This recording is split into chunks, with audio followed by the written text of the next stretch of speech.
Hi all and welcome to this game analysis video. Last November 2014 I was in Brno, which is the second city of the Czech Republic. I was visiting an old school friend of mine and also participated in a chess tournament. Unfortunately, during the first few rounds I was really ill and had to cancel a few rounds. But I decided to rejoin the tournament in the fourth round and managed to score 5 points out of a total of 7 played games. The final game I played was the most memorable one, and it's this one that I want to take a look at. I'm playing white, and my opponent is a veteran of Czech Chess called Alexander Simkin. Okay, here we go. I opened up with my favorite 1e4, best by test, as Fischer used to say. My opponent plays the Sicilian defense. I like to battle the Sicilian with the open variations, characterized by the move d2, d4. And after a few more theory moves, my opponent opts here for the Najdorf variation. Well, this time around I play bishop g5, an old and tried move. And in many cases white is now threatening to double pawns on f6. So normally, as in the game, black now continues with e6. Now his queen can recapture on f6. And I continue with the old main line f4. Now there are many different options here. Very famous, or should I say notorious, is the so-called poison pawn variation, which was favored by Bobby Fischer and also played a lot by Garry Kasparov.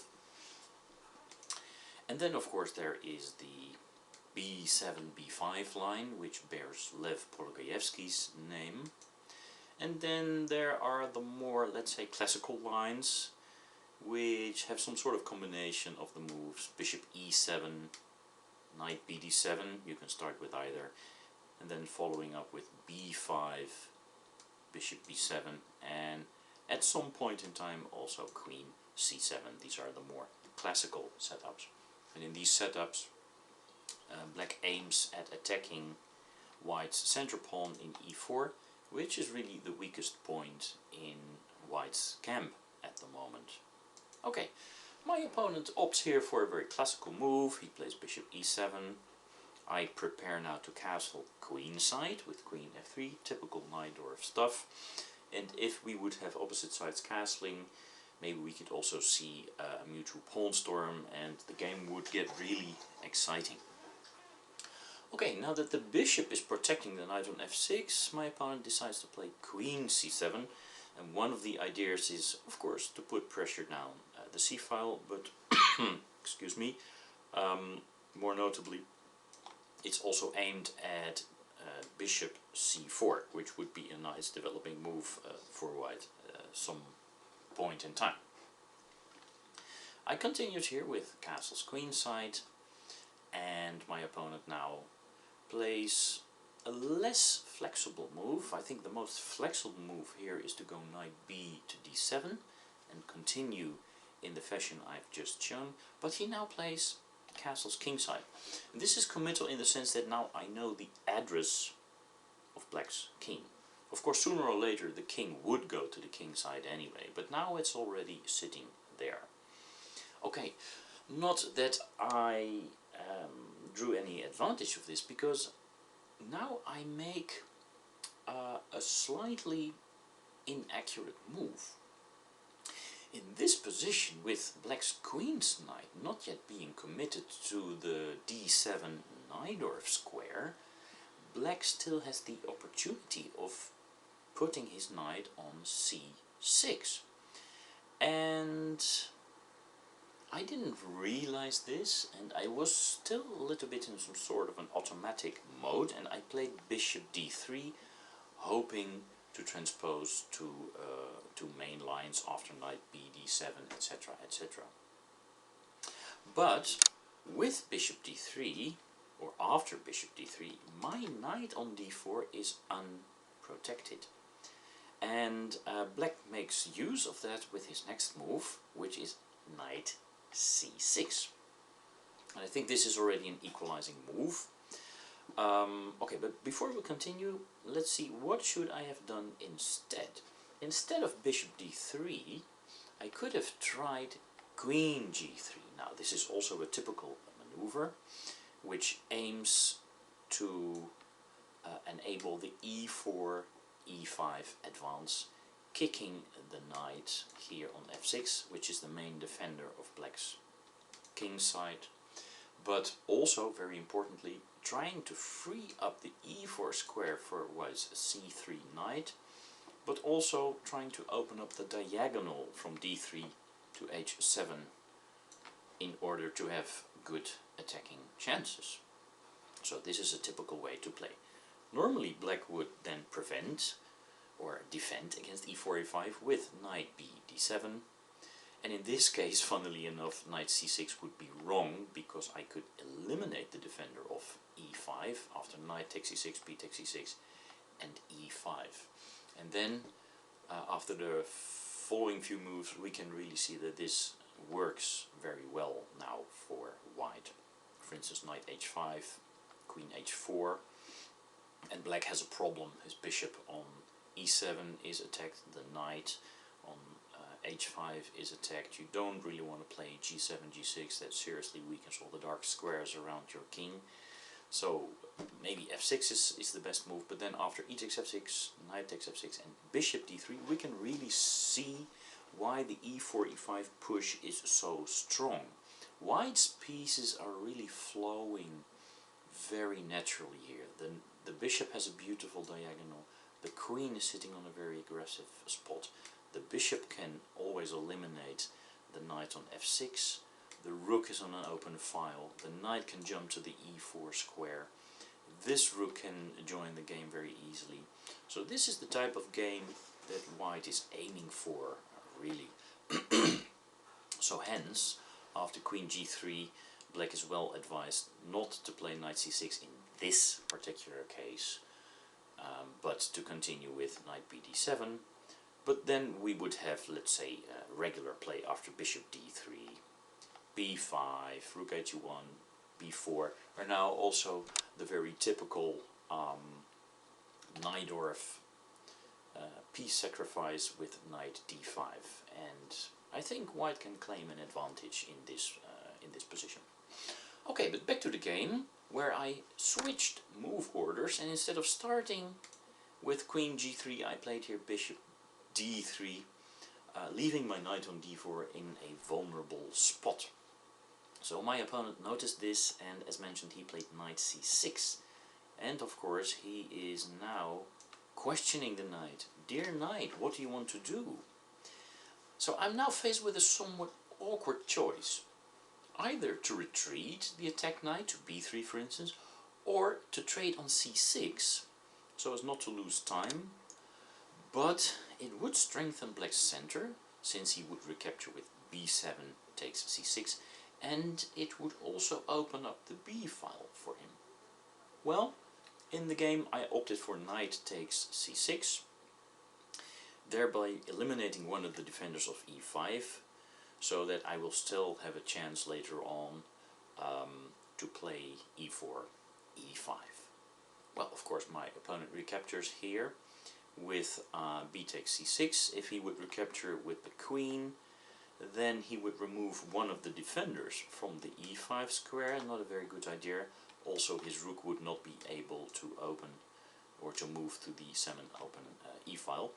And after queen g3 I would again be threatening e4, e5, and I think white has a serious edge here already, since the queen on c6 is now really misplaced to battle against that e4, e5 move. So b takes c6 was played, clearly the best move. And now, since the e5 square is defended twice by black and only, let's say, controlled by white once, I can still not play e4, e5. So I must say I was trying to make the move e4, e5 work by, let's play this move, e4, e5. But then after this and this and this, I would have sacrificed the pawn, and the big point of white's play would be that he has this open diagonal and this square for his knight. But after knight e4 and bishop e7, I didn't really see how I could continue the attack, how I could strengthen the play. Black has the pair of bishops. He still has a very solid king side. I'm a pawn down. So after some investigation I decided, well, okay, clearly if I want to play e4, e5, I have to prepare that move. So I returned to queen g3. Now this keeps the rooks a little bit flexible. It also puts my queen opposite his king, and of course now I want to play e4, e5. So, yeah, I think my opponent reacted a little bit passively now. If I want to play e4, e5, then it's perfectly logical that black simply stops that opportunity by playing e5 himself. And if he manages to play this, then of course this bishop would get an open diagonal, but more importantly my pawn on e4 would be stopped, and as a consequence my knight on c3 and my bishop on d3 would be a little bit silly. Of course there are plenty of opportunities to improve those pieces later on, but I will not be able to improve them anymore with the e4, e5 push.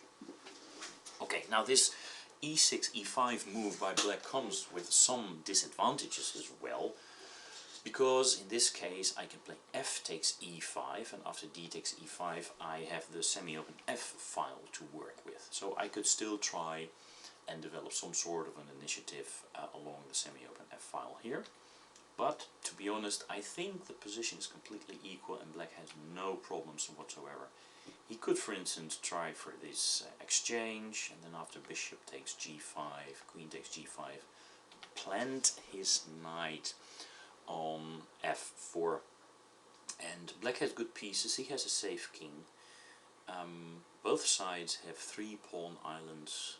There is the semi-open b file for black to work with. So I think chances are balanced here in this position. So e6, e5 would have been a good way to go after queen g3. And this also explains really why with my move bishop d3, which was premature and inaccurate, I no longer really have a chance to fight for an opening advantage. However, in the game after queen g3 my opponent played knight e8. And this move, well, I wouldn't say it's a mistake, but it is a bit of a passive move and allows me, or gives me a new opportunity to fight for an opening advantage. And just by looking at the move itself, it's just strange, right, to retreat a knight that was so nicely centralized. So now I do have an opportunity, by using tactical means, to play e4, e5 after all. So here we go. I played e5, very interesting try, and my opponent now really makes a serious mistake. He should have played what looks like a counterintuitive move with f6. This is really putting pressure on my bishop on g5, but also on my central pawn e5 here. And the best try for me would be to play e takes f6, and I would be exchanging a central pawn for a flank pawn, and he could bring his knight back to the center. Okay, it is true that now I have the open diagonal from d3 to h7, and I also have the square e4 available for my knight, but I don't see any danger yet for black. And let's not forget, his center looks very impressive. So I still believe that chances would have been more or less equal in this position after the slightly counterintuitive f6.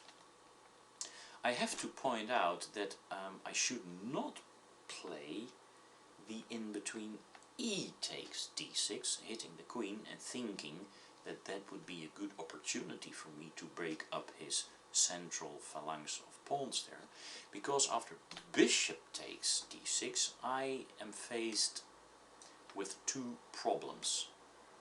The bishop is under attack and also my pawn on f4 is under attack. And if I were to play the simple bishop h4, which would be a gross blunder, of course, then black would simply win my queen with this double attack on my king and my queen. So I can still barely save my skin after bishop takes d6 with the counter attack, as so often the counter attack is the best means of defense. Queen h3, which counter attacks against the h7 weakness. But still, after h6, which counter-attacks and simultaneously defends, and bishop h4, black definitely is for choice here after bishop takes f4 check. He is up a pawn. Okay, there are some light squared weaknesses around his king, but I think if he plays safely, then he should be able to maintain a slight edge in this position. Okay, so that's what black should have played after e5. The counterintuitive f7, f6. But I'm not sure if he miscalculated the move that he played in the game or simply misevaluated the position that arose on the board afterwards. Here he played bishop takes g5. And now that move does allow me to break up his pawn structure in the center by again playing the in-between, very nice, e takes d6. Now obviously if he now plays queen takes d6, then he loses the queen to bishop takes h7, discover attack on his king and queen. So he should look at knight takes d6, but then again after f takes g5, white has everything his heart desires. The pawns are split up. This pawn on d6 is no longer sitting there. The knight on d6 actually has become an attacking target. It is now in a pin. And again, this bishop has a very nice open diagonal. This rook has a nice semi-open file. Actually, it's a completely open file. And white is threatening all kinds of tactics, one of which is to put pressure on that pinned knight on d6 with knight e4, for instance. And if that's not enough, there are also threats in the air of queen h4 taking h7, and it's already very difficult to defend against those types of attacks. So black should really not recapture that pawn with the knight. No, instead, and I think that was his point, he can play a desperado move. The bishop on g5 is going to be lost anyway, and so let's try and sell the life of the bishop as dearly as we can with an in-between check. Bishop takes f4 check, and only now after queen takes f4 recapture on d6. Again, that's not possible to do with the queen due to bishop h7 discovered check, so he had to recapture with knight d6. But we can see that again white, being a pawn down, has sort of succeeded in breaking up black's position and disturbing the coordination. But I had seen even further than this. Well, even further, it's not a very deep combination, to be honest. I also want to regain the pawn that I sacrificed temporarily, and I can do that with bishop takes h7 check, and after queen takes h7 I played now rook takes d6, and we can see material is equal, but there are some advantages here for white. The most notable advantage, I guess, is that black has a weak king. The second excuse me, advantage is that for the moment his knight is better than the dark light squared black bishop. Also he has 2 pawn islands, whereas black has 3 pawn islands, and he has the much better development and control of open files and diagonals.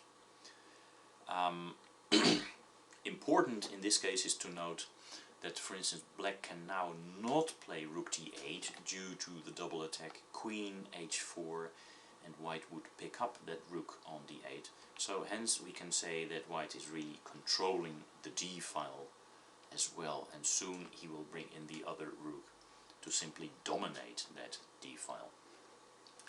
Well, my opponent wanted to fight for the d file, and he saw, of course, the queen h4 check possibilities, and he played king g8, which is a prophylactic move against queen h4 checks. But also he offered me a draw after this move, which I found to be very surprising. Well, not surprising maybe from a black point of view. Black probably realized that he was in dire straits, but I wisely declined the draw offer because I had not played my petite combinaison for pacifistic reasons, right? I played up to this position to have a clear edge. So I immediately declined the peace offer and played rook h d1, which is a very obvious move, of course. Knight e4 was also a strong possibility. But here I didn't want to take too much time. I thought, okay, let's just bring in all the guys and then we can start to look for some sort of attack which hopefully will prove to be decisive. And let's face it, black's position plays very difficultly. Rook d8 is obviously impossible due to rook takes d8, and he still has to develop his bishop and try and coordinate his heavy pieces. And my opponent now plays bishop b7. However, I do believe that after this understandable but passive move, black is lost.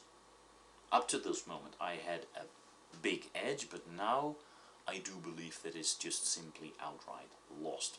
And the point here is that black's play is too slow, not taking into account white's opportunities, and his pieces are simply clogged up. I think that it was imperative to activate one of the rooks, because now after knight e4, which is the typical attacking move, which also threatens stuff like knight f6 check, trying to attack black's king side, black can bring in a defender with rook b5. This is very funny. And if white would now to continue on this erroneous path of knight f6 check, for instance, then after g takes f6 and rook 1 to d3, the so-called rover, black can simply block the g file laterally with playing rook b5 to g5. And it appears that white has nothing more than a draw. So this was probably the best way to go for black after rook hd1, to play rook b5. But he played bishop b7, and of course this bishop still isn't doing anything, but it also means that there is no semi-open b file to work with at the moment. And I now really started to bring in my final piece, and after knight e4 I actually threaten knight f6 with a winning attack. It's very difficult for black to bring defenders to his threatened king side, and for white it is very easy to use the rovers and bring the rooks around to either the g or h files. Also, it is important to point out, of course, that black no longer has an h pawn to protect him along the h file. Well, but my opponent still found a tough defense here. I think maybe not the best one. Objectively speaking, the best move is probably f6, but it's not really a beauty case. My original intention was to play something like knight c5 here, which looks very natural, hitting the bishop on b7 and the pawn on e5. But had my opponent played f6, I might also have considered not bringing the knight to the queen side, which is maybe the wrong direction, to be honest, because I should be attacking on the king side, but preparing an attack on the king side with queen h4. Now, since I'm unpinning my rook on d6 with that move, my queen was sitting on f4, I am now threatening to play rook d7 with a decisive invasion. Now, it is not possible for black to defend against that invasion with rook a to d8, which looks like a perfectly normal or natural move, since then knight takes f6 would be a winning combination. That knight cannot be taken with the rook, because the rook has to guard the other rook on d8, so g takes f6 would follow, but then queen takes g3 is a very nasty check. If the queen now interposes, then I would exchange queens, and then I would also win the rook on d8. And if the king goes to h8, let's point that out, then I can sort of crawl up with my queen. So if we keep repeating g and h file moves like this, you can see that I can creep up here, and during all these moves black's queen cannot interpose due to the trade and then the winning of the rook on d8, which would leave me the exchange up. So, and here after this move I could still play queen g6 one more move, and if we now continue with this move, we can see that now it is time to reap the fruits of this attacking play with rook takes d8, rook takes d8, and my queen is now also close enough to be attacking the f6 square, and after this we can see that we have a double attack on the king and on the rook. So again, I would end up an exchange and 2 pawns even up. So after queen h4 it would not be possible to play rook a d8. So maybe better to defend against the rook d7 intrusion is maybe rook f7, but then rook 1 to d3 is really the signal to a winning attack.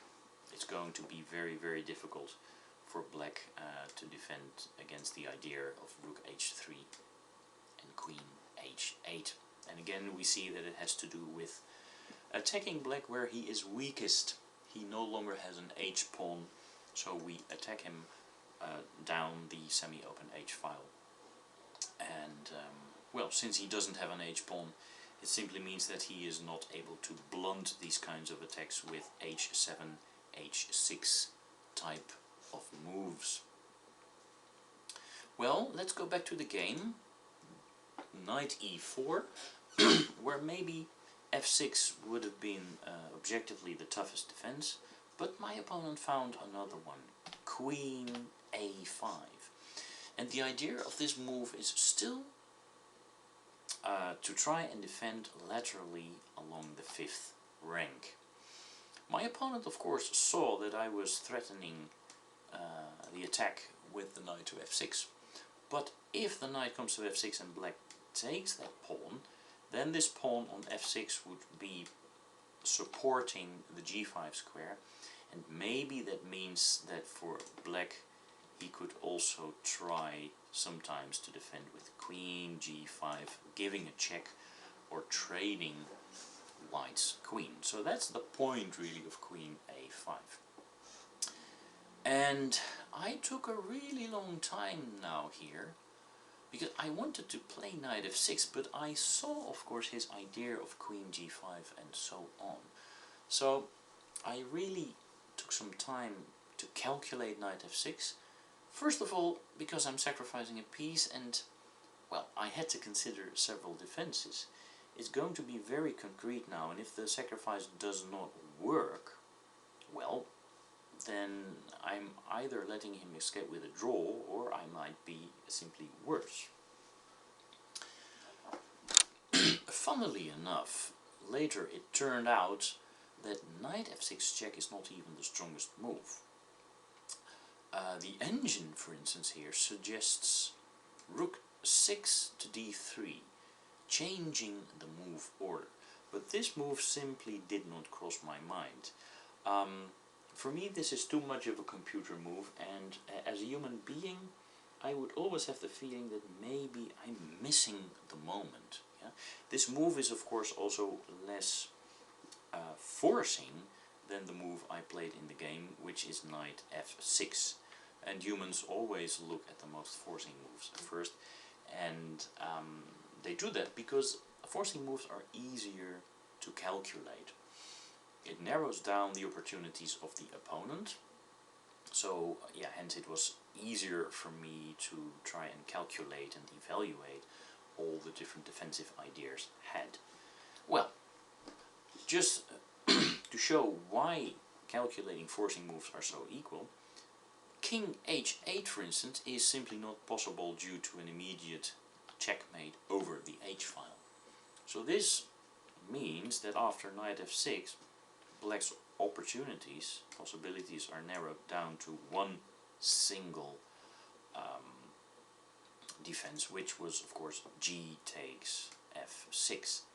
And now I had to show the point of my play, and it has to do with the same move that we saw a little bit earlier, rook 6 to d3. Now note that I don't want to play the other move to d3, like so. That would not be a very good try, because after queen e1 I would be losing even. I could retreat with the rook, but that's not the idea, right? I want the rook to go to g3. And we can see that now immediately already from e5, which is also a support point, the queen can simply kill white's attacking play. So hence I have to play rook 6 to d3 to keep guard of my back rank and simply threaten rook excuse me, rook g3 check with a winning attack. If black now plays, let's take a look at some of the defenses. The planned queen g5, then obviously he's too late because rook g3 pins that queen, so that doesn't work. One of the other things I had to calculate here was all the rook moves that create room for black's king. So for instance there was rook f e8, and now if I were to check with the rook on g3, that would be a mistake, since the king would walk away, and okay, maybe I still would have a draw since I have such active play, but this was not the idea, yeah? This would be a huge swing in the evaluation of the position. But after rook f e8 I had planned to play queen f6, and this move threatens now the idea of check when the king would have to go, excuse me, I'm not using the computer correctly here. This now threatens rook g3 check. Let's try and do that for our mind's eye. King f8. No, I apologize. That was not the plan I had. The plan that I had after queen f6 was to play rook h3 and play rook h8 checkmate. That would be much better. And also when my queen is sitting on f6, I'm also looking at the e7 escape square. So whenever the king would try and run away, rook d7 would be checkmate from the other side. Okay, so I had to take a look at rook fe8, and then queen f6, and after queen a2, which threatens to ruin my setup with queen a1 check, I had planned to play rook a3, which is a funny move. Yeah, sort of trapping the queen, or at least forcing the queen away from the a1 square. And if now she would go to c4, I would put my rook on h3, and I cannot see how black is getting himself out of this predicament. So that was rook fe8. But in the game, my opponent played another rook move, which also makes room for his king, and basically that's his only hope. He played rook f to d8, and now comes really the star move of the game. Can you find the move that I played? Please pause the video if you like. I will count to 3 and then we will compare answers. 1, 2, 3. Now the problem here is that if I play queen takes f6 with similar ideas, black would simply be able to exchange off one of the attackers, and in this case I would be simply losing, so that's not possible. The other idea of maybe playing queen h6 in the hopes of playing rook g3 also simply falls short, because black is first and he simply takes off my attacking rook. So the star move that I played was b4. Very nice move. Now what does this do? It attacks the defender of the rook on d8. So wherever the queen moves, I am threatening to take the rook on d8. So she cannot go to g5, for instance, because I would take that with a check, recapture, and simply win the game like this, right? Well, this only leaves b6 as a square, which was played in the game, because of course the queen cannot go to c7, because from there she would be taken by my queen. If nothing else, maybe I have a direct mating attack with rook g3 as well. So after b4, black is embarrassed. Of course, queen takes b4 is also not possible, because that pawn is very nicely protected by my queen, and also the in-between queen a3 check is not possible, because that square is protected by my rook. So white has fantastic coordination and really forces black now to play queen b6. But the main point is that now the queen no longer can defend from g5. And now I played queen h6, threatening rook g3 and checkmate. Well, you could say, yes, but black can take your attacking rook now, right? Yes, but I have one other rook in reserve, and I can recapture and reinstate the same threat of queen g3. And with the queen no longer on a5, she can no longer check me from e1. So from b6 she has less defensive possibilities. However, the queen must go in, because from here play is completely forced in order to defend against the threatening mate with rook g3. So my opponent had to play queen d1 check, but my b2 b4 move also gave my king an escape square with king b2. And with queen takes g2, black can barely stop the mate. But in order to do so, he loses his queen. Of course, I now played rook g3 check, and queen takes g3 is forced, But after h takes g3, which takes the queen and also attacks the pawn on f6, and f6, f5, the storm has blown over and we have reached an end game. So it is time to take stock. White must be better, right? But what is his winning plan going to look like? Now, in order to find out, we first have to find the imbalances of the position. The position has really shifted from a middle game to an end game, so it's always important to take stock at such a moment, because it's normally the moment when you have to be flexible in your mind. A new phase of the game is starting. You normally have to figure out a new plan, and as I say, in order to find the correct plan, we first have to take a look at the imbalances of the position. So let's see what is good about white's position and what is good about black's position. Well, if we look at material, then we can count 14 points for white and we can count 13 points for black. So materially speaking, white is up 1 pawn.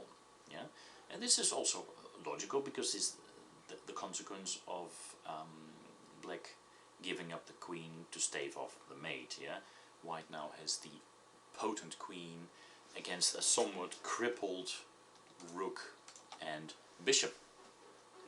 What is also good about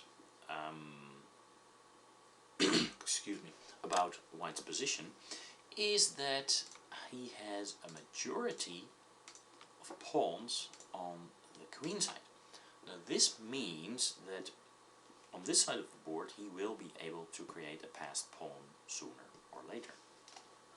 Something else is good about white's position, or rather bad about black's position, and that is that still the king is not sitting very safely here. He has a lot of dark square weaknesses around his king, and this could also be an indication for white's plan. Okay, so now let's take a look at the black side. What is good about black's position? Well, not a whole lot, to be honest. You could say that for the moment, but that's more a tactical thing. Everything is protected, yeah, or at least all his pawns are protected. Not the bishop though, and the bishop and the rook, they will have to somehow coordinate and try and keep everything together and really postpone the loss of a pawn for as long as possible.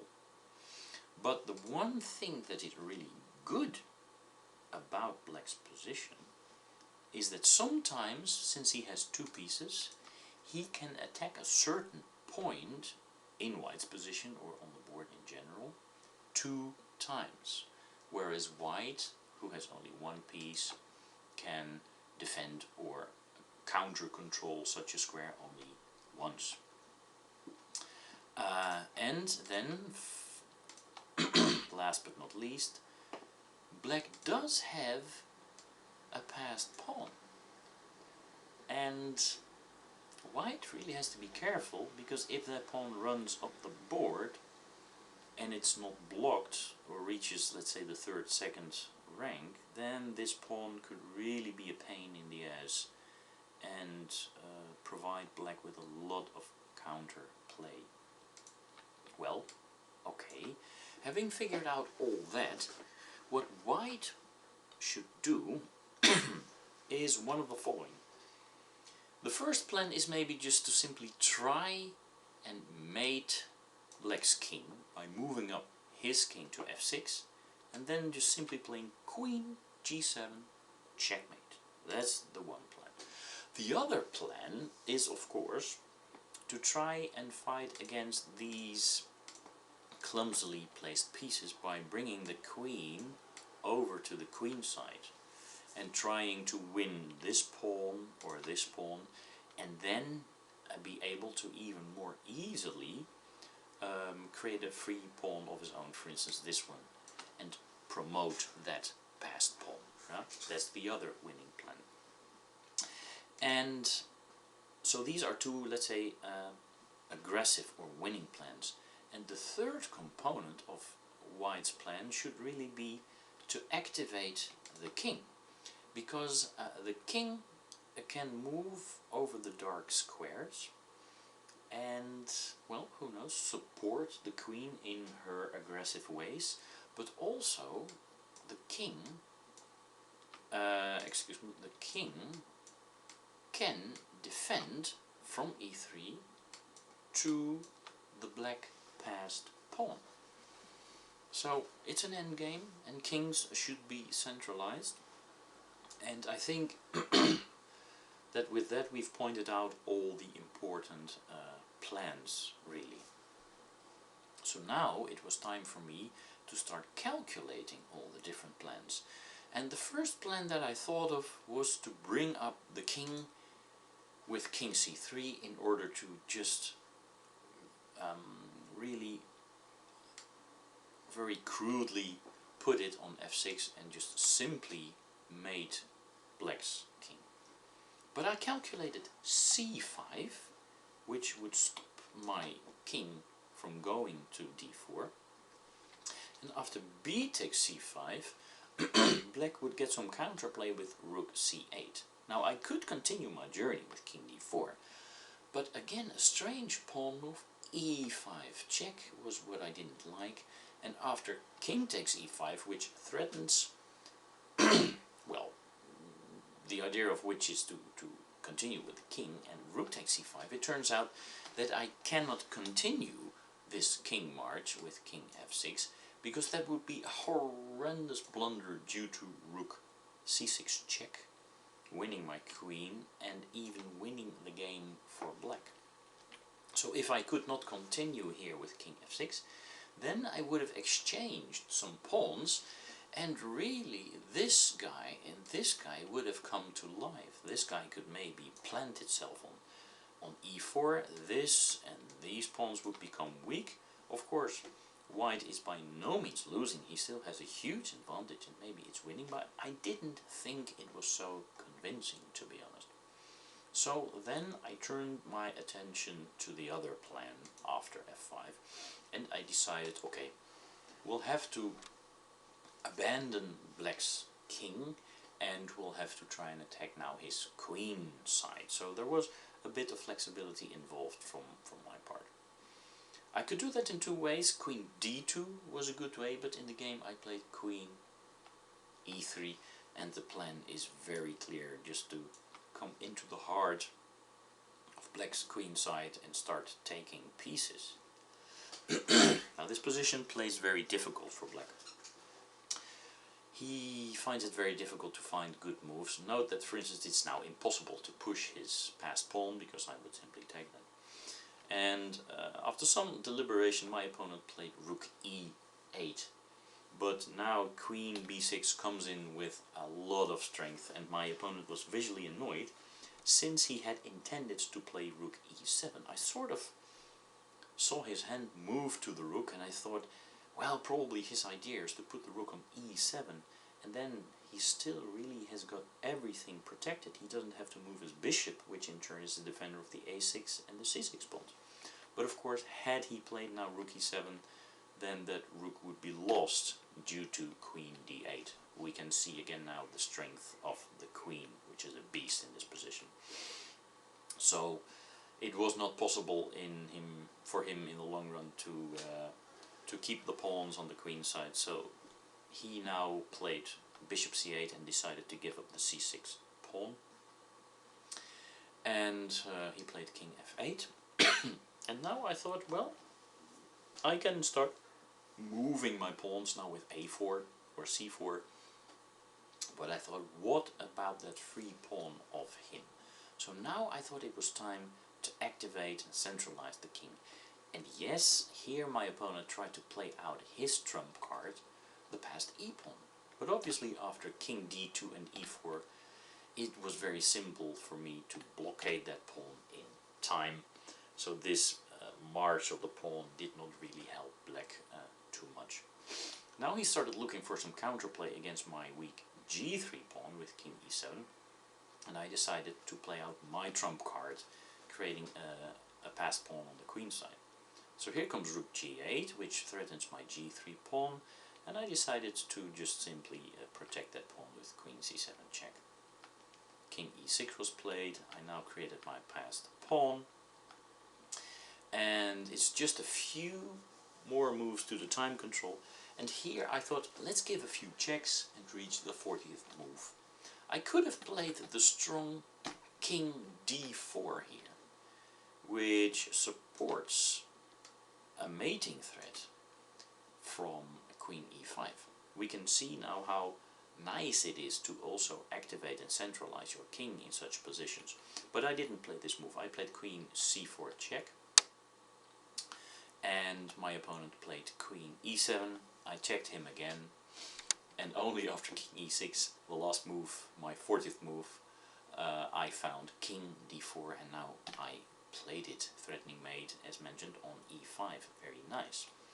Now if black defends against that threat with f6, then I very slyly drop back my queen with queen c4, and I pick up the rook on g8, so that was not possible. My opponent created an escape square on d7 with bishop c8, and now I continued let's say taking all his pawns. King d7, queen takes f5 check, king d8, queen f6 check, king e8, queen c6 check, king d8. And now I thought it was time to really start to promote my pawn. I moved up with b5, b6. After king e7 I played queen c7 check, king f6 was played b7. I really now decided that it was time to withdraw my money from the bank. There was clearly enough interest now. Of course I'm giving up the g3 pawn, but now the position is clearly winning. He had to give up his bishop, and after rook takes g3 I could also take his e pawn. Of course I still had to be a little bit careful that he would not pin my queen to my king, but rook g4 is simply not possible here. He's threatening to do so now maybe with rook g4, but I'm always first. I play queen e7 check, and after f6 I could even check him from g7. My opponent played king h4. Now I also won the f6 pawn, and after king h5, queen e5, threatening to take the rook, and rook g5, I played c4, clearly indicating that the position is a very easy win. I can even sacrifice my queen now, because there's simply no stopping my passed c-pawn. Well, with that we've come to the end of this video. Do you want to improve your chess? Then please visit www.betteryourchess.com and check out our university. It contains a host of in-depth digital teaching materials aimed at your chess improvement. You can also hire me for private training or related services such as a chess diagnostics report of your chess. Thanks for watching, and I'll see you soon in another video. Bye bye.